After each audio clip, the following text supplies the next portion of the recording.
إن الحمد لله نحمده ونستعينه ونستغفره ونعوذ بالله من شرور أنفسنا ومن سيئات أعمالنا من يهده الله فلا مضل له ومن يضلل فلا هادي له أشهد أن لا إله إلا الله وحده لا شريك له وأشهد أن محمدا عبده ورسوله قال الله تعالى في كتابه الكريم يا أيها الذين آمنوا اتقوا الله حق تقاته ولا تموتن إلا وأنتم مسلمون أما بعد فإن أصدق الحديث كتاب الله وخير الهدي هدي محمد صلى الله عليه وسلم وشر الأمور محدثاتها وكل محدثة بدعة وكل بدعة ضلالة وكل ضلالة في النار. Ma'asyiral muslimin wal muslimat, ta'azzani Allah wa iyyakum. Kembali bersyukur kita kehadirat Allah Subhanahu wa taala, yang mana Allah Subhanahu wa taala telah mengumpulkan kita di masjid yang penuh kemuliaan ini, penuh keberkahan, penuh rahmat dari Allah Subhanahu wa taala, dalam rangka beribadah kepada Allah Subhanahu wa taala, di antaranya salat jamaah. Dan juga di antara bentuk ibadah kepada Allah Subhanahu wa taala adalah dengan menuntut ilmu agama Allah Subhanahu wa taala. Yang mana ini adalah merupakan suatu kewajiban bagi setiap muslim. Yang mana kata Nabi Muhammad sallallahu alaihi wasallam, talabul ilmi fariidah. Menuntut ilmu itu adalah kewajiban ala kulli muslim. Kita mengharap kepada Allah Subhanahu wa taala agar Allah Subhanahu wa taala menerima segala amal ibadah kita, dan Allah pun Subhanahu wa taala mewafatkan kita dalam keadaan husnul khatimah. Salawat dan salam tak lupa kita panjatkan kepada Allah Subhanahu wa taala, kepada Nabi Muhammad sallallahu alaihi wasallam beserta keluarga, kerabat dan pengikut beliau hingga akhir zaman. Jamaah azani Allah wa iyyakum. Di antara akibat kurangnya seseorang terhadap ilmu agama, di antara akibat kurangnya seseorang datang ke majlis-majlis ilmu adalah dia pun tidak bisa membedakan mana yang baik, mana yang buruk, tidak bisa membedakan mana yang mulia di sisi Allah, mana yang hina di sisi Allah Subhanahu wa taala. Bahkan terkadang bukan hanya tidak bisa membedakan, bahkan terkadang salah dalam menentukan sikap. Perkara yang harusnya istimewa dianggap biasa-biasa saja. Sebaliknya, perkara yang biasa-biasa saja atau bahkan terkadang itu bisa mendatangkan kemungkaran, berbuntut kepada kemaksiatan kepada Allah, malah dianggap istimewa. Nah, ini karena kurang di antara akibat dari kurangnya datang ke majelis ilmu, kurang menghadiri majelis ilmu, kurangnya ilmu agama. Tidak bisa membedakan mana yang baik, mana yang buruk. Salah satu contoh di antara salahnya sikap sebagian kita kaum muslimin dalam menentukan yang padahal perkara itu biasa tapi dianggap istimewa. Contohnya adalah perayaan tahun baru. Perkara yang biasa, tahun berganti kemudian dirayakan. Bahkan seseorang terkadang sampai menabung untuk bisa merayakan dengan semeriah mungkin. Bahkan terkadang seseorang sampai rela safar jauh-jauh, beli tiket, hendak ke Dubai, hendak ke Bali, hendak kemana, merayakan tahun baru yang padahal tidak ada artinya dalam agama kita. Bahkan terkadang itu mendatangkan kemaksiatan, banyak kemungkaran dalam situ. Sebaliknya, perkara yang istimewa, hari-hari yang istimewa dilalui begitu saja, tanpa ada rasa pengagungan sedikit pun. Seperti halnya dia melalui hari-hari yang tidak ada apa-apanya. Maka ini adalah salah satu bentuk kesalahan.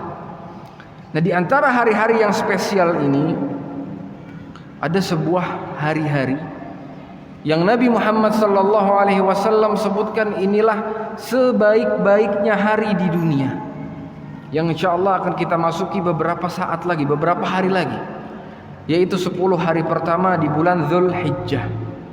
10 hari pertama di bulan Dzulhijjah. Dan banyak masih di antara kita kaum muslimin yang belum mengetahui kemuliaan hari-hari ini di sisi Allah Subhanahu wa taala. Sehingga orang-orang ketika dia tidak mengetahui apa sebenarnya keutamaan hari-hari ini, dia pun akan melalui hari-harinya begitu saja. Ya seperti biasa, begawi. Kalau yang masih sekolah ya sekolah, masih kuliah ya kuliah. Kemudian balik lagi ke rumah, makan, mandi, besoknya begitu lagi. Kenapa? Karena tidak tahu apa sebenarnya Allah siapkan dalam hari-hari ini.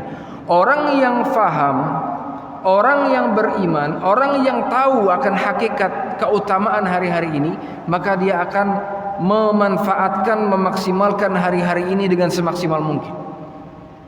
Nah, itulah orang yang faham ilmu agama. Jamaah azani Allah wa iyyakum, Allah Subhanahu wa taala menjadikan ada hari-hari yang istimewa dalam setiap hari kita. Di antaranya salah satu hikmahnya adalah untuk memperbanyak pahala kita. Untuk memperbanyak pahala kita. Karena umur umat Nabi Muhammad ini sedikit dibandingkan umat-umat terdahulu. Umat-umat terdahulu bisa beramal sampai ratusan tahun. Nabi Nuh berdakwah 950 tahun. Umur Nabi Adam ratusan tahun, bahkan ada yang ribuan tahun. Panjang waktu beramalnya. Akan tetapi Allah jadikan umur umat Nabi Muhammad ini baina sittin wa sab'in, antara 60 sampai 70. Dan sedikit yang lewat dari itu, kata Nabi Muhammad SAW. Maka dibalik Allah jadikan umur umat Nabi Muhammad ini pendek-pendek, akan tetapi di sana Allah siapkan musim-musim kebaikan, yang mana seseorang beramal sedikit tapi pahalanya luar biasa. Beramal sederhana pahalanya luar biasa di sisi Allah Subhanahu wa taala, bagi orang yang mengetahui, memahami kedudukan hari-hari istimewa ini di sisi Allah Subhanahu wa taala. Jamaah azani Allah wa iyyakum, saking istimewanya hari-hari 10 hari pertama di bulan Dzulhijjah ini, ulama sampai berselisih mana yang paling afdal, mana yang paling utama. Apakah 10 hari pertama di bulan Dzulhijjah atau 10 hari terakhir di bulan Ramadan? Kita ketahui 10 hari terakhir bulan Ramadan juga hari-hari istimewa, karena di sana ada Lailatul Qadar yang beribadah di dalamnya lebih baik daripada 1000 bulan. Bukan 1000 bulan, lebih baik daripada 1000 bulan. Dan itu pun ulama berselisih. Sebagian ulama mengatakan 10 hari, 10 malam terakhir di bulan Ramadan itu yang terbaik. Itu yang terbaik. Sebagian ulama lain mengatakan 10 hari pertama di bulan Dzulhijjah itu lebih baik daripada 10 malam terakhir di bulan Ramadan. Sebagian ulama merinci, dan ini adalah pendapat Syekhul Islam Ibnu Taimiyah dan Imam Ibnu Qayyim Al-Jauziyah. Mereka berdua merinci dan diikuti oleh ulama-ulama lainnya, dan insyaallah inilah yang mendekati kebenaran. Kata mereka, kalau siang harinya, maka yang lebih utama itu adalah 10 hari pertama di bulan Dzulhijjah. Kenapa demikian? Di situ terdapat ibadah-ibadah yang agung, haji, puasa Arafah, kurban dan lain sebagainya. Adapun kalau malam harinya, maka yang terbaik adalah 10 malam terakhir di bulan Ramadan. Meskipun kedua-duanya ini sama-sama luar biasa, sama-sama hari-hari istimewa yang sepantasnya kita memaksimalkan dengan semaksimal mungkin. Nah, jamaah azani Allah wa iyyakum, di antara keistimewaan 10 hari pertama di bulan Dzulhijjah, Allah Subhanahu wa taala bersumpah dengan hari tersebut. Dan sebagaimana kita ketahui bahwasanya tidaklah Allah Subhanahu wa taala bersumpah dengan makhluknya kecuali menunjukkan bahwasanya makhluk tersebut istimewa di sisi Allah. Para ulama mengatakan sebuah kaidah, al-'azimu la yuqsimu illa bi'azim. Zat yang maha mulia, Allah Subhanahu wa taala, tidaklah Allah itu bersumpah kecuali dengan sesuatu yang juga agung, sesuatu yang besar, sesuatu yang mulia di sisi Allah Subhanahu wa taala. Dan Allah Subhanahu wa taala bersumpah dengan 10 hari pertama di bulan Dzulhijjah dalam surat Al-Fajr ayat 1 dan 2. Wal fajri wa layalin 'ashr. Demi waktu fajar. Kemudian ayat yang kedua, wa layalin 'ashr, dan demi 10 malam atau 10 hari. Para ulama tafsir sebagaimana dinukilkan oleh Imam Ibnu Katsir mengatakan walayalin 'ashr, maksudnya di sini adalah 10 hari pertama di bulan Dzulhijjah. Sebagaimana ini adalah pendapat Ibnu Abbas, pendapat Mujahid, pendapat Ibnu Zubair dan lain-lain. Jadi walayalin ashir di sini adalah 10 hari pertama di bulan Dzulhijjah. Tidak mungkin Allah bersumpah dengan sesuatu kecuali sesuatu tersebut itu luar biasa di sisi Allah Subhanahu wa taala. Secara gamblang lagi Nabi Muhammad sallallahu alaihi wasallam sebutkan dalam sebuah hadis diriwayatkan oleh Jabir bin Abdullah. Kata Nabi Muhammad sallallahu alaihi wasallam, "Afdalu ayyamid dunya ayyamil ashr." Sebaik-baiknya, seutama-utamanya hari-hari di dunia adalah hari-hari di 10 hari pertama di bulan Dzulhijjah. Ini sebaik-baiknya hari. Bukan malam tahun baru, bukan hari Valentine, bukan hari-hari lainnya yang tidak ada artinya di sisi Allah Subhanahu wa taala. Tetapi inilah hari-hari yang paling mulia. Sebaik-baiknya hari, insyaallah 4 atau 5 hari lagi kita akan memasuki 1 Dzulhijjah. Maka persiapkan kita untuk memaksimalkan hari-hari ini. Apa yang harus kita maksimalkan dalam hari-hari ini? Para ulama menyebutkan, hendaklah seorang muslim yang mengharapkan surga dari Allah Subhanahu wa taala, mengharapkan ganjaran dari Allah Subhanahu wa taala, mengharapkan ampunan dosa-dosa dari Allah Subhanahu wa taala, memanfaatkan hari-hari ini dengan memperbanyak amalan-amalan saleh, memperbanyak amalan-amalan kebaikan. Dan itu secara spesifik disebutkan Nabi Muhammad sallallahu alaihi wasallam. Kata Nabi Muhammad sallallahu alaihi wasallam dalam sebuah hadis yang diriwayatkan oleh Ibnu Abbas, "Ma min ayyam al-'amalu as-salihu fihi ahabbu ila Allah min hadhihi al-ayyam, yakni ayyamil 'ashr." Kata Nabi Muhammad SAW, tidak ada hari-hari, ma min ayyam al-'amalu as-salih, yang mana amalan-amalan saleh itu lebih dicintai oleh Allah, ahabbu ila Allah, lebih dicintai oleh Allah ketika seorang muslim mengerjakan amal ini, min hadhil ayyam, ketimbang amalan-amalan yang ada bertepatan pada hari-hari ini, yaitu 10 hari pertama di bulan Dzulhijjah. Ini amalan yang paling dicintai oleh Allah Subhanahu wa taala. Ketika seseorang beramal saleh, bersedekah, salat, puasa, berhaji, berkurban, berzikir, berdoa, birrul walidain, silaturahim, apapun amalannya, ketika dia lakukan di 10 hari pertama di bulan Dzulhijjah, ini adalah amalan yang paling dicintai oleh Allah Subhanahu wa taala. Para sahabat bertanya, "Ya Rasulullah, wala jihad fi sabilillah?" Wahai Rasulullah, tidakkah jihad fi sabilillah, jihad di jalan Allah itu bisa menandingi amalan di hari tersebut? Karena kita tahu jihad ini adalah dzirwatu sanamil iman. Puncak keimanan itu adalah berjihad. Puncak keimanan itu berperang melawan musuh-musuh Allah. Makanya para sahabat ketika Nabi Muhammad SAW mengatakan tidak ada amalan yang paling dicintai Allah ketimbang beramal di hari-hari ini, mereka bertanya-tanya, "Wahai Rasulullah, jihad pangkai apa? Selama ini kami mengetahui jihad itu sebaik-baiknya amal. Kok bisa ada lagi amalan yang lebih bagus? Kok bisa ada amalan yang lebih dicintai Allah Subhanahu wa taala? Apakah jihad itu bisa menandingi amalan tersebut, wahai Rasulullah?" Kata Nabi Muhammad SAW, "Wala jihadun fi sabilillah." Jihad pun tidak bisa menandingi amalan tersebut. Jihad pun tidak bisa menandingi ketika seseorang beramal di 10 hari pertama di bulan Dzulhijjah. Kecuali, kata Nabi, illa rajulun kharaja bi nafsihi wa malihi wa lam yarji' min dzalika bi syai'. Kecuali seseorang yang pergi berjihad di jalan Allah, kemudian dia tidak kembali lagi dengan jiwanya, dengan hartanya. Artinya dia mati syahid di jalan Allah. Apabila ada seseorang yang berjihad, kemudian setelah dia berjihad, dia masih hidup, kembali lagi ke rumahnya, maka ini adalah amalan yang mulia. Akan tetapi amalan ini tidak sebaik seseorang yang beramal di 10 hari pertama di bulan Dzulhijjah. Yang bisa menandingi amalan 10 hari pertama di bulan Dzulhijjah ketika seseorang berjihad di jalan Allah, kemudian dia mati syahid dalam peperangan tersebut, baru bisa mengalahkan amalan di 10 hari pertama di bulan Dzulhijjah. Maka jamaah azanillahu wa iyyakum, kembali dari hadis ini kita mengetahui dua hal.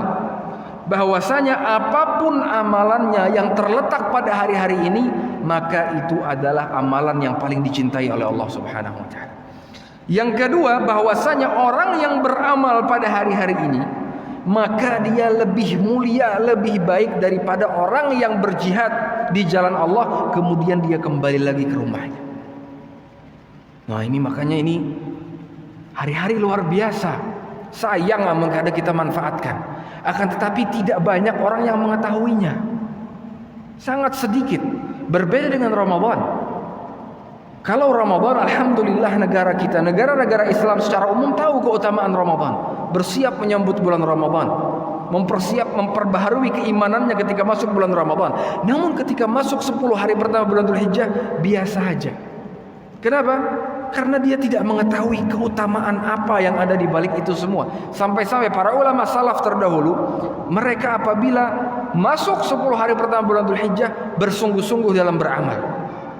Diriwayatkan dari Sa'id bin Jubair rahimahullahu taala, salah seorang ulama tabi'in, annahu idza dakhalat ayyamil 'ashr ijtahada ijtihadan syadida. Sa'id bin Jubair apabila memasuki 10 hari pertama di bulan Dzulhijjah, maka beliau bersungguh-sungguh, bukan hanya bersungguh-sungguh, ijtahada ijtihadan syadida, bersungguh-sungguh dengan sebenar-benarnya kesungguhan untuk beramal. Hatta ma yakadu yaqdiru alaih, sampai-sampai dia itu tidak mampu lagi, hampir-hampir dia tidak mampu lagi untuk beramal, saking lapahnya dia beramal. Bahkan disebutkan juga dia ini tidak mematikan lampu di rumahnya. Untuk apa? Untuk beramal. Biasanya zaman dahulu orang lampu pakai api. Ketika malam hari api dimatikan. Ketika memasuk 10 hari pertama bulan Dzulhijjah, Sa'id bin Jubair tidak mematikan itu lampu. Kenapa? Bersungguh-sungguh dalam beramal saleh. Siangnya, malamnya, siangnya lebih utama lagi. Nah, ini diantara keutamaan-keutamaan 10 hari pertama di bulan Dzulhijjah itu. Makanya secara umum para ulama menganjurkan, sangat ditekankan untuk memperbanyak amalan saleh, apapun itu bentuk amalnya. Salat jamaah, berpuasa, bersedekah, memberi makan, silaturahim, bahkan sekecil apapun, senyum kepada saudara muslim, menjenguk orang sakit, menghindarkan gangguan dari jalan, apapun amalnya, dicari-cari amal saleh itu di 10 hari pertama ini, dimaksimalkan. Akan tetapi para ulama menyebutkan ada beberapa amalan yang secara spesifik lebih ditekankan lagi untuk dikerjakan pada 10 hari pertama di bulan Dzulhijjah ini. Adapun yang pertama, jamaah azanillahu wa iyyakum, kata para ulama, di antara amalan yang ditekankan, sangat ditekankan ketika kita memasuki 10 hari pertama di bulan Dzulhijjah adalah berpuasa. Berpuasa. Ketika memasuki 1 Dzulhijjah, maka sudah disunahkan untuk berpuasa, dan ini berdasarkan keumuman hadis Nabi Muhammad sallallahu alaihi wasallam, "Ma min ayyam al-'amalu shalihu fihi ahabbu ila Allah min hadhil ayyam." Tidak ada hari-hari yang mana amal saleh itu lebih dicintai dari Allah kecuali amalan saleh pada 10 hari pertama di bulan Dzulhijjah. Dan kata para ulama, puasa itu termasuk amal saleh. Puasa itu termasuk amal saleh yang paling mulia. Kata Allah Subhanahu wa taala dalam hadis qudsi, "As-siyamu li wa ana ajzi bi." Siyam itu, puasa itu pahalanya untukku dan aku langsung yang mengganjarnya. Saking utamanya pahala puasa. Karena puasa ini termasuk keumuman dari amal saleh, maka sangat ditekankan untuk dikerjakan di 10 hari pertama di bulan Dzulhijjah. Maksudnya ini 10 hari pertama di bulan Dzulhijjah ini yaitu hari pertama sampai ke 9 ya. Jangan salah paham. Karena tanggal 10 itu hari raya. Dan kita pun dilarang untuk berpuasa di hari Id, hari lebaran, tidak boleh. Idul Fitri, Idul Adha tidak boleh berpuasa. Maka ditekankan puasa itu dari tanggal 1-nya sampai tanggal 9-nya. Dari tanggal 1-nya sampai tanggal 9-nya. Bahkan ada sebuah hadis yang secara khusus menyebutkan bahwasanya Nabi Muhammad SAW pernah berpuasa di 9 hari pertama di bulan Dzulhijjah. Sebagian ulama menghasankan hadis ini, sebagaimana Syekh Albani rahimahullah. Sebagian lain melemahkan hadis ini. Akan tetapi anggaplah hadis ini lemah, maka ada hadis tadi yang pertama yang menunjukkan keumuman, keutamaan melakukan amal saleh apapun, termasuk diantaranya berpuasa. Nah, hadis tadi yang akan kita sebutkan adalah dari Hunaidah bin Khalid, bahwasanya dari istrinya, dari beberapa istri Nabi Muhammad sallallahu alaihi wasallam, mereka berkata, kana Rasulullah sallallahu alaihi wasallam yasumu tis'a Dzulhijjah. Diriwayatkan oleh Imam Abu Dawud dan Nasa'i dan disahihkan oleh Syekh Albani rahimahumullah. Adalah Nabi Muhammad sallallahu alaihi wasallam, ini para istri Nabi Muhammad SAW yang bercerita, biasanya beliau mengerjakan puasa di 9 hari pertama di bulan Dzulhijjah. Dan ini dalam rangka untuk memperbanyak amalan saleh. Dalam rangka untuk memperbanyak amalan saleh. Dan ini dikerjakan oleh para sahabat. Dinukilkan di antara sahabat yang mengamalkan, merutinkan puasa ketika masuk 1 Dzulhijjah sampai tanggal 9-nya adalah sahabat Ibnu Umar radhiyallahu anhuma. Juga dinukilkan oleh para tabi'in mengamalkan amalan ini, di antaranya Muhammad bin Sirin, Mujahid, Atha, Qatadah, Al-Hasan Al-Basri, semuanya mengamalkan dan menganjurkan untuk memperbanyak puasa. Kalau bisa full dari 1 Dzulhijjah sampai 9 Dzulhijjah. Dan ini ijma' ulama 4 madhab. Kalau tidak mau dikatakan 5 madhab. Di antaranya madhab Zahiriyah, madhab Hanafiyah, Malikiyah, Syafi'iyah, Hanabilah, Zahiriyah. Semuanya ijma' bahwasanya puasa di hari-hari ini dianjurkan dan ditekankan. Maka ini para ulama memandang puasa di hari-hari ini luar biasa. Kalau kita Pak, biasanya kita memandang puasa 6 hari di bulan Syawal itu luar biasa. Puasa 6 hari di bulan Syawal, kana kasiyamid dahar, pahalanya sebagaimana puasa 1 tahun. Itu biasanya kita sayang untuk meninggalkan puasa Syawal karena kita tahu keutamaannya. Padahal di situ ada ulama yang masih berselisih tentang keutamaan puasa Syawal. Sebagian ulama malah mengatakan makruh untuk puasa Syawal, di antaranya Imam Malik, meskipun ini pendapat yang lemah. Akan tetapi ini menunjukkan apa? Ulama bersepakat, hampir tidak ada menyelisihi lagi bahwasanya dianjurkan untuk memperbanyak puasa di hari-hari ini. Meskipun kalau kita tidak bisa, kadang mampu berpuasa semuanya, ya minimal sebagian. Selang-seling kah? Ustaz ulun begawi misalnya, ulun lapah ketika ulun aja nang berpuasa, orang-orang di kantor, di kampus, teman-teman ulun kada berpuasa, asang alih ulun melihat saja. Kalau Ramadan biasanya kalau kita puasa nang lain puasa, tenyaman sedikit. Cuma kalau puasa kita sorangan, nang lain kada puasa, banyak godaannya. Thayyib, puasa sebagiannya, selang-seling harinya. Atau kadang-kala selang-seling ambil 2 hari, ambil 3 hari, ambil 4 hari, perbanyak puasa di hari-hari. Kalau kadang-kala jua minimal 1 hari jangan ditinggalkan, yaitu puasa di hari ke-9 Dzulhijjah, dan inilah puasa Arafah. Jangan sampai ini ditinggalkan. Nabi Muhammad SAW dalam hadis diriwayatkan oleh Imam Muslim menyebutkan keutamaan puasa Arafah. Ahtasibu 'ala Allah an yukaffira as-sanata allati qablah was-sanata allati ba'dah. Puasa hari Arafah, puasa 9 Dzulhijjah, aku mengharapkan di sisi Allah agar diampuni dosa-dosa sebelum tahun sebelumnya dan tahun setelahnya. Artinya 2 tahun. 2 tahun dosa kita diampuni dengan puasa 1 hari. Luar biasa rahmat Allah. Rahmat Allah ini luar biasa.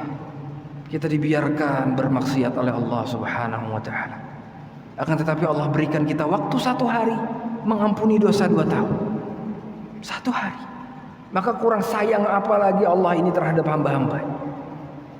Kalau kita bisa menghitung berapa dosa kita dalam 2 tahun itu, turunkan lagi berapa dosa kita dalam 1 tahun aja.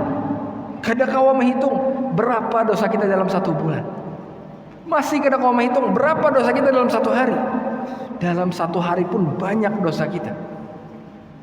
Terkadang kita tidak ingin berdosa, akan tetapi ada saja yang memancing. Tidak usah ngalih-ngalih, ketika kita membuka gadget saja itu pasti berdosa. Orang yang memiliki smartphone, Android, iPhone dan lain sebagainya, smartphone, itu mustahil kada berdosa. Kenapa? Terkadang kita ini kada hendak membuka yang dosa-dosa, akan tetapi muncul sendiri. Dan kita kada kawa mengelak, iklan lah, sponsor lah, dan lain sebagainya. Wanita tidak berjilbab, maka perbanyak istighfar. Nah, untuk menutup dosa-dosa yang disengaja, baik yang tidak disengaja ini, jangan sampai ditinggalkan puasa ini. Agungkan hari ini.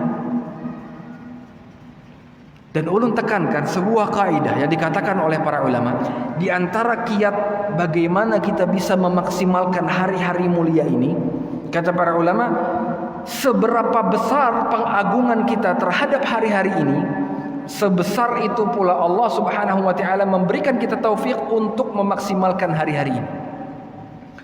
Seberapa besar kita mengagungkan, kita merasa ini adalah hari yang istimewa, maka sebesar itu pula Allah Subhanahu wa taala memberikan kita taufik untuk memaksimalkan amalan. Karena amun kita kadang mengagungkan hari-hari ini, kita kadang kawa beramal. Kenapa? Kita menganggapnya biasa aja sudah. Sama seperti hari-hari lain. Sama seperti hari-hari biasa. Tapi kalau kita agungkan, kita istimewakan, tanamkan dalam diri kita, ini hari luar biasa, maka itu akan tergerak dalam diri kita untuk beramal. Ketika kita ingin melakukan amal saleh, ingat, oh ini 10 hari pertama di bulan Dzulhijjah, aku ingin memaksimalkan, aku ingin memperbanyak untuk beramal, maka tanamkan ini. Jamaah azanillahu wa iyyakum, di antara juga amalan yang ditekankan di 10 hari pertama di bulan Dzulhijjah adalah memperbanyak zikir kepada Allah Subhanahu wa taala, terlebih khusus takbir. Terlebih khusus takbir. Dalam sebuah hadis Nabi Muhammad sallallahu alaihi wasallam sebagaimana dinukilkan oleh Ibnu Umar radhiyallahu anhuma, diriwayatkan oleh Imam Ahmad, kata Nabi Muhammad sallallahu alaihi wasallam, "Ma min ayyamin a'zamu 'indallah wa la ahabbu ilaihi al-'amalu fihinna min hadhihi al-ayyam." Tidak ada hari-hari yang lebih mulia di sisi Allah dan yang lebih Allah cintai untuk beramal di dalamnya melainkan hari-hari 10 hari pertama di bulan Dzulhijjah. Kemudian kata Nabi Muhammad SAW, "Fa'akthiru fihinna minat tahlil wat takbir wat tahmid." Maka perbanyaklah di dalam hari-hari ini tahlil, ucapan la ilaha illallah, takbir, ucapan Allahu Akbar, tahmid, ucapan alhamdulillah. Secara umum perbanyak zikir. Kita ini orang Islam, jangan sampai waktu kita ini terbuang sia-sia. Kalau kita di jalan, perbanyak zikir. Zikir ini ibadah ringan. Pian kada perlu menutup aurat, kada perlu bersuci, kada perlu menghadap kiblat, kada ngalih. Hanya ibadah lisan. Subhanallah, alhamdulillah, Allahu akbar. Subhanallah, alhamdulillah, Allahu akbar. Astaghfirullah, la ilaha illallah, la haula wala quwwata. Perbanyak ini.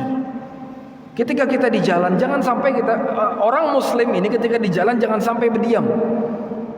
Atau ketika berantri misalnya di mana, di dokter, ketika kededa keadaan, jangan sampai berdiam. Ucapkan zikir, perbanyak zikir, dan itu ringan. Dan ini bisa jadi salah satu pemberat timbangan kita kelak di akhirat di sisi Allah Subhanahu wa taala. Dan di antara yang ditekankan dalam hari-hari ini adalah takbir. Kenapa demikian? Para ulama menyebutkan pada Idul Adha kita disunnahkan untuk bertakbir. Adapun takbir, ada dua takbir yang disunnahkan, takbir mutlak dan takbir muqayyad. Adapun takbir muqayyad inilah takbir yang diucapkan setelah selesai salat fardu. Biasanya kita ketika takbiran setelah selesai salat fardu takbiran. Ini takbir muqayyad, dan takbir muqayyad pada Idul Adha dimulai pada saat subuh hari Arafah. Setelah salat subuh hari Arafah, maka dimulai untuk takbiran, bukan malam hari raya. Pada saat Idul Adha dimulai saat subuh hari Arafah, mulai takbir. Dan ini takbir muqayyad. Sampai kapan? Sampai waktu asar di hari terakhir hari tasyrik, hari ke-13 Dzulhijjah. Setelah asar takbiran, dan ini terakhir untuk takbir muqayyad. Yang kedua ada namanya takbir mutlak. Yang ini adalah takbir yang tidak terikat. Kapanpun, dimanapun, pian di pasar, pian di rumah, di kamar, di kantor, di kampus, di masjid, di ranjang, selama bukan di WC, padahal tentu saja tidak boleh menyebut nama Allah. Di mana saja, dalam keadaan apa saja, ini disunnahkan untuk bertakbir, dan ini takbir mutlak. Kapan dimulainya? Dari awal masuk bulan Dzulhijjah. Ketika misalnya besok Dzulhijjah, berarti hari ini sudah masuk bulan Dzulhijjah, maka mulai malam ini perbanyak takbir mutlak. Di mana saja. Di mana saja, di mana-mana takbir, Allahu Akbar, la ilaha illallah, Allahu Akbar, walillahil hamd. Dan disunnahkan untuk mengeraskan. Disunnahkan untuk mengeraskan bacaan, memperdengarkan suaranya kepada orang-orang. Dan ini jarang sekali kita melihat orang mengamalkannya. Kenapa? Sopan. Padahal kata para ulama, takbir ini adalah syiar. Artinya kalau ibadah itu dikatakan syiar, memang harus dilihatkan, memang harus diperdengarkan. Kenapa? Untuk menyemarakkan. Jangan sampai kita berpikir ulun kada hendak takbir nyaring-nyaring kena ulun dikira ria. Jangan. Bisa jadi karena sebab kita bertakbir, orang-orang pun mulai bertakbir. Orang-orang juga ikut bertakbir, dan ini sunnah, ditekankan sekali di 10 hari pertama di bulan Dzulhijjah. Bahkan sampai akhir hari tasyrik, perbanyak takbir. Bahkan diriwayatkan oleh Imam Bukhari, Abu Hurairah dan Ibnu Umar disebutkan, kana Abu Hurairah wa Ibnu Umar radhiyallahu anhuma yakhrujani ila as-suq fi ayyamil 'ashri yukabbiran. Adalah Abdullah bin Umar dan Abu Hurairah pada 10 hari pertama di bulan Dzulhijjah ini, mereka berdua keluar ke pasar. Keluar ke pasar. Untuk apa ke pasar? Kadagasan betetukar, kadagasan berjualan, kadagasan belelihat cuci mata, tidak. Yukabbiran, hanya untuk bertakbir. Supaya apa? Supaya orang-orang di pasar melihat amalan mereka ini. Ketika orang-orang di pasar melihat Abdullah bin Umar, Abu Hurairah bertakbir, fayukabbirun nas bitakbirihima. Orang-orang yang lain pun ikut bertakbir berataan. Sampai-sampai pasar itu bergetar dengan suara takbir manusia. Subhanallah. Inilah syiar yang memang harus dikeraskan. Makanya disunnahkan untuk dijaharkan bacaannya, kecuali perempuan. Perempuan tidak boleh menjaharkan, disirkan saja. Dan ini juga pernah dilakukan oleh Umar bin Khattab ketika di Mina. Juga diriwayatkan oleh Imam Bukhari, kana Umar yukabbiru fi qubbatihi bi Mina. Umar ketika di Mina juga bertakbir di dalam kemahnya di dalam masjid. Fayasma'uhu ahlul masjid. Ketika orang-orang di dalam masjid mendengar takbirnya Umar, yang di dalam masjid umpat juga bertakbir. Umar ini di dalam kemah tersendiri bertakbir di dalam situ. Orang-orang dalam masjid mendengar takbirnya Umar, umpat juga bertakbir. Fayukabbirun wa yukabbiru ahlul aswaq.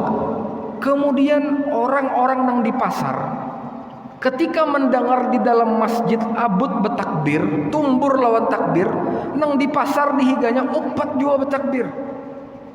Akhirnya Umar bertakbir, dalam masjid bertakbir, di pasar bertakbir, hatta tartajja Mina takbiran, sampai-sampai Mina pada ketika itu bergetar dengan takbir. Luar biasa. Dan sunnah ini jarang sekarang kita dapatkan. Siapa kira-kira yang bisa diantara kita datang ke pasar, misalnya Pasar Sudi Mampir, Pasar 5, kemudian kuciak-kuciak dengan takbir di situ? Siapa kira-kira? Dan apa yang akan dikatakan orang-orang? Wah, ini kayaknya ini salah, orang ini ada apa ini? Orang-orang sekarang mulai asing. Padahal ini sunnah yang harus dihidupkan. Supaya apa? Dan memang ini syiar, supaya orang tahu ini hari-hari besar, ini lain hari biasa. Ketika orang-orang tidak risih lagi meniupkan trompet di malam tahun baru, padahal itu mengganggu. Dan itu biasa saja, bahkan itu bisa berdosa, mengganggu orang lain.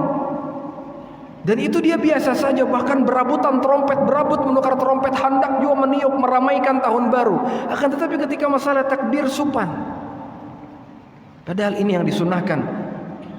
Nabi Muhammad, sahabat-sahabatnya, ulama-ulama melakukan hal-hal ini.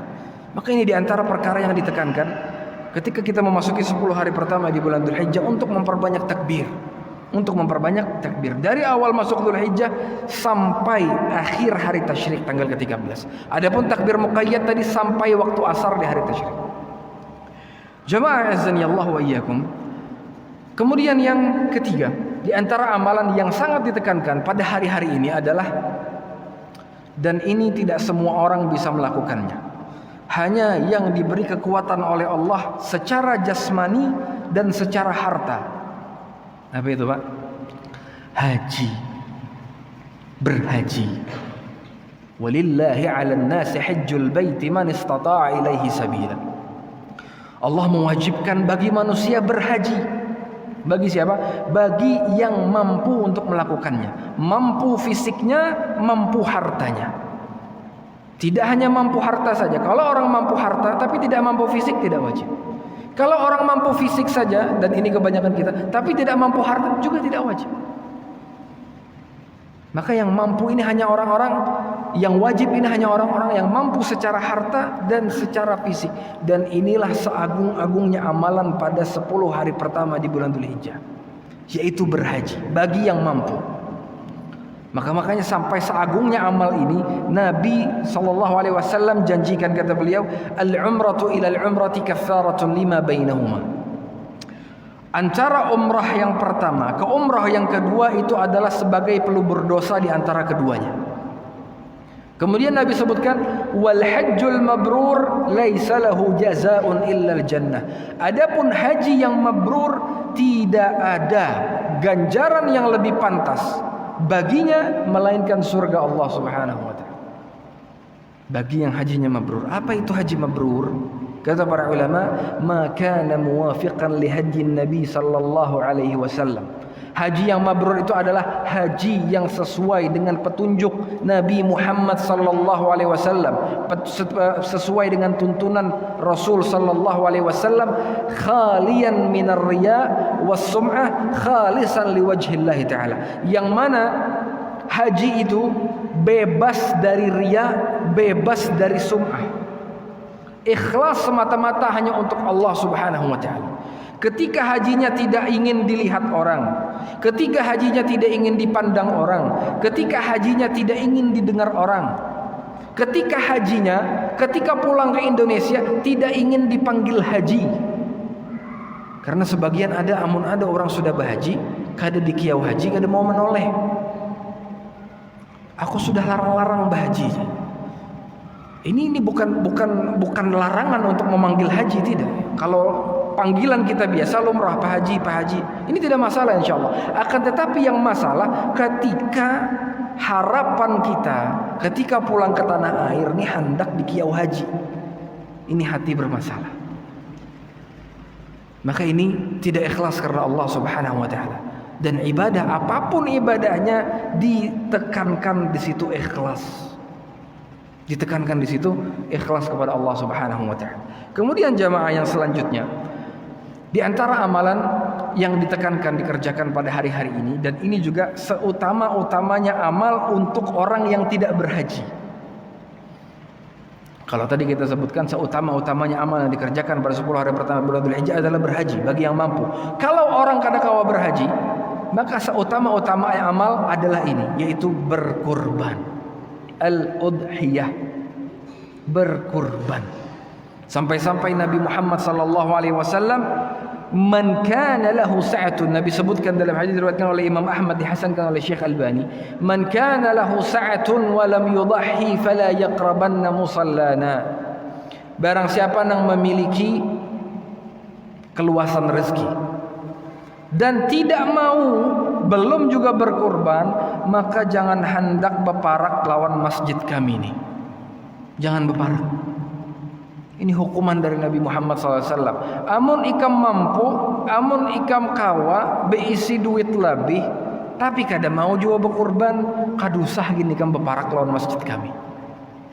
Jujur Nabi Muhammad SAW. Ini saking ditekankannya perkara kurban ini bagi yang mampu. Sebagian kita subhanallah, ketika membeli sesuatu yang dia inginkan, hendak ini, hendak itu, hendak HP hanyar, hendak mobil hanyar, hendak rumah hanyar, hendak apalagi kendaraan hanyar, menabung. Dia menabung dan bisa terbeli. Kenapa? Karena memang dia inginkan.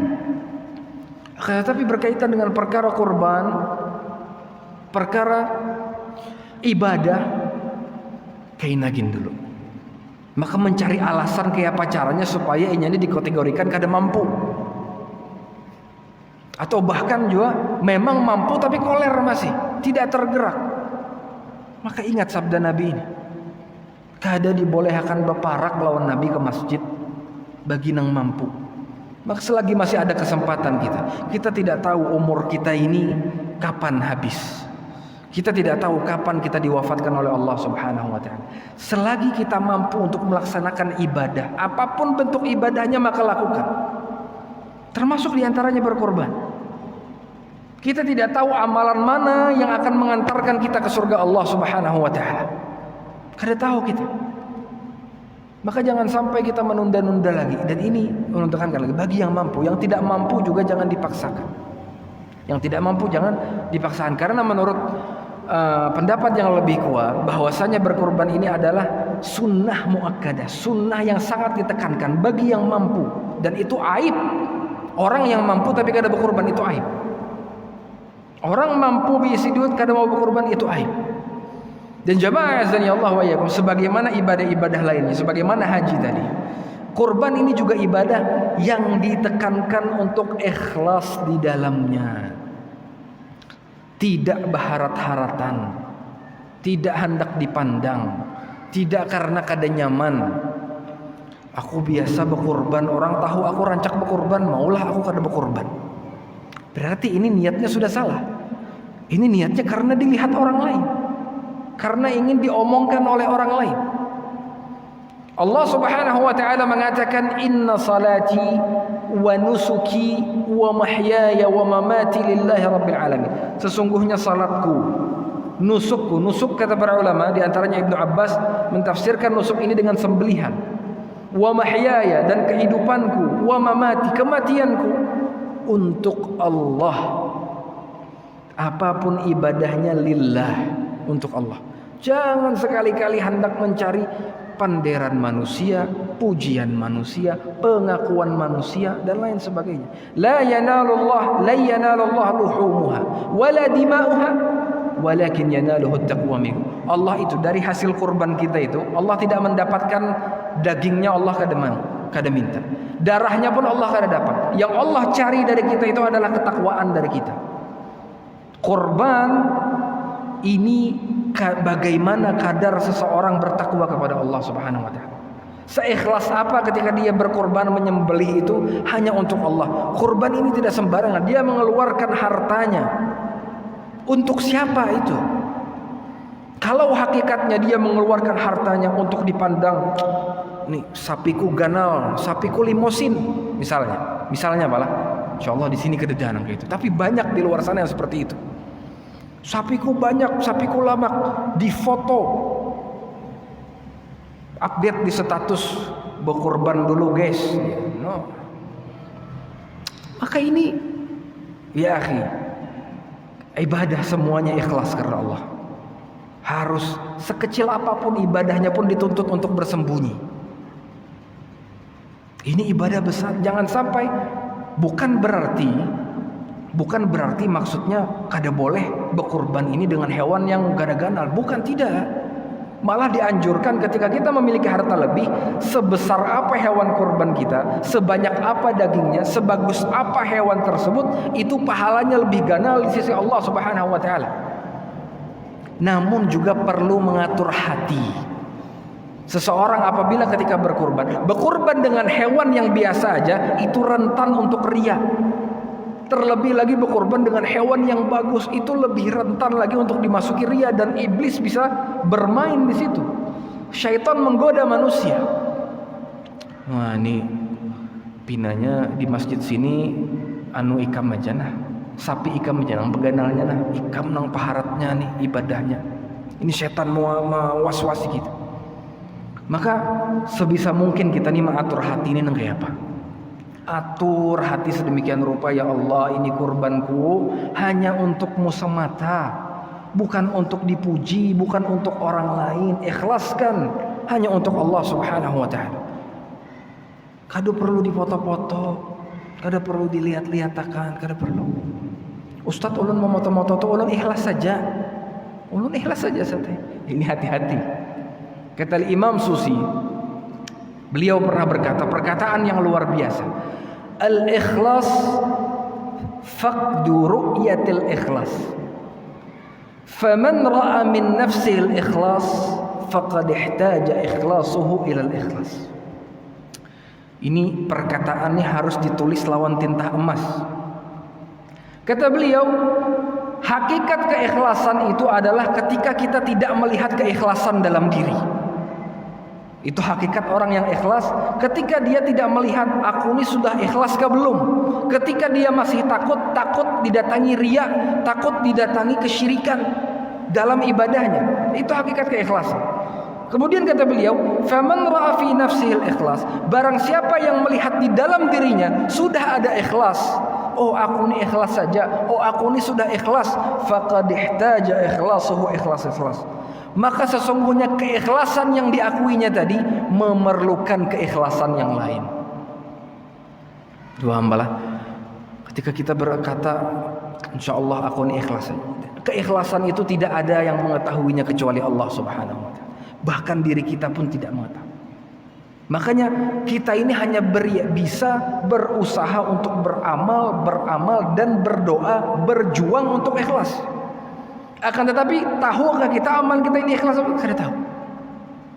Makanya jangan pernah kita mengklaim aku ini sudah ikhlas. Ketika ada yang mengklaim seperti itu, maka ikhlasnya ini memerlukan keikhlasan yang lain. Kata Imam Sufyan Ats-Tsauri, "Ma 'alajtu syai'an ashaddu 'alayya min niyyati, li'annaha tataqallabu 'alayya." Aku tidak pernah mengobati sesuatu yang lebih berat daripada aku mengobati niatku, daripada aku mengurus niatku ini. Karena niat ini berbolak-balik. Dan memang benar, ketika sholat saja seseorang itu susah untuk ikhlas, susah untuk memurnikan, tetapi dilawan. Perkara seperti itu dilawan. Setiap individu berusaha untuk ikhlas, ibadahnya hanya untuk Allah Subhanahu wa taala. Jamaah azan ya Allah wa iyyakum. Kemudian yang terakhir, di antara juga bentuk ibadah, dan ini berkaitan bagi orang yang berkurban, adalah menahan untuk tidak memotong kuku dan rambut ketika seseorang berniat untuk berkurban. Kata Nabi Muhammad sallallahu alaihi wasallam dalam sebuah hadis dari Ummi Salamah, "Idza ra'aitum hilal Dzulhijjah wa arada ahadukum an yudahhi falyumsik an sya'rihi wa adfarihi." Diriwayatkan oleh Imam Muslim. Apabila sudah tampak bagi kalian hilal Dzulhijjah, sudah masuk Dzulhijjah, wa arada ahadukum an yudahhi, dan seseorang di antara kalian ingin berkorban, hendaklah dia menahan untuk memotong rambutnya, menahan untuk memotong kukunya. Dan ini bagi yang ingin berkurban. Ketika kita sudah niat misalnya, nanti aku ini hendak berkurban, sudah niat, maka ketika masuk awal Dzulhijjah tidak boleh untuk memotong kuku, memotong rambut, dan kata para ulama juga memotong kulit-kulit yang ada di tubuh. Amun berkaitan dengan kulit ini biasanya Pak, yang paling rentan tuh batis. Apalagi sambil mendengarkan pengajian, nah kuliti-kuliti lawan batis nyaman bana biasanya. Kulit-kulit kandal. Dan ini tidak boleh. Termasuk juga dalam larangan ini. Dan larangan ini menurut pendapat yang paling kuat adalah lit-tahrim, haram. Jadi bagi siapa yang berkurban kemudian melanggar larangan ini, maka dia berdosa. Berdosa. Dan larangan ini hanya bagi yang berkurban, bukan orang yang diikut sertakan dalam pahala kurban. Misalnya ketika kita berkurban seekor kambing misalnya, sini dalam seekor kambing ini ulun niatkan juga untuk keluarga, anak-anak, istri dan lain sebagainya. Maka siapa yang menahan untuk memotong kuku? Yang menahan untuk memotong kuku adalah si pemilik hewan kurban, yaitu kepala keluarganya, sang kepala keluarga. Bininya, anak-anaknya boleh untuk memotong kuku dan memotong rambut. Nah itulah bagi yang ingin berkurban meskipun niatnya terlambat misalnya. Tadinya awalnya ini tidak mau berkurban. Ketika masuk tanggal 5 Dzulhijjah, tiba-tiba dapat rezeki. Ada harta untuk berkurban. Akhirnya dia niatkan untuk berkurban. Maka pada saat itu pula, meskipun sebelumnya dia sudah memotong rambut, menata kuku misalnya, maka pada saat awal niat berkurban dia tahan. dia tahan perkara tersebut dari memotong kuku, memotong rambut karena sudah ada niat tadi untuk berkurban. Dan apa hikmahnya ini? Kata para ulama, litashabbuhi bil muhrim, untuk menyerupai orang yang sedang berihram. Ketika orang yang berihram itu dilarang memotong rambut, memotong kuku dan lain sebagainya, maka kata para ulama, sebagian ulama mengatakan Allah Subhanahu wa taala ingin menyerupakan orang yang berkurban dengan mereka, yang orang melakukan ibadah haji. Orang yang melakukan ibadah haji ketika berihram banyak larangan-larangan dalam ihram. Maka disamakanlah orang yang ingin berkurban dengan orang yang berihram. Nah, ini jamaah azanillah wa iyyakum, di antara perkara-perkara yang ditekankan untuk dilakukan di 10 hari pertama di bulan Dzulhijjah. Secara umum ulang-ulangi lagi bahwasanya setiap amalan diusahakan dikerjakan di 10 hari pertama di bulan Dzulhijjah ini, karena inilah kata Nabi Muhammad SAW, afdalu ayyamid dunya, sebaik-baiknya hari dunia, yaitu 10 hari pertama di bulan Dzulhijjah. Jangan sampai kita lalai. Kita meminta kepada Allah Subhanahu wa taala, memohon kepada Allah agar senantiasa diberikan taufik, keistiqamahan untuk bisa memaksimalkan hari-hari istimewa ini. Ini yang dapat ulun sampaikan. Salah dan khilafnya ulun meminta maaf apabila ada salah-salah kata, salah-salah pemandiran. Ulun minta rela, minta ridha dari bubuhan pian berataan. Hadanallahu wa iyyakum ajma'in. Subhanakallahumma wa bihamdik, asyhadu an la ilaha illa anta astaghfiruka wa atubu ilaik. Assalamualaikum warahmatullahi wabarakatuh.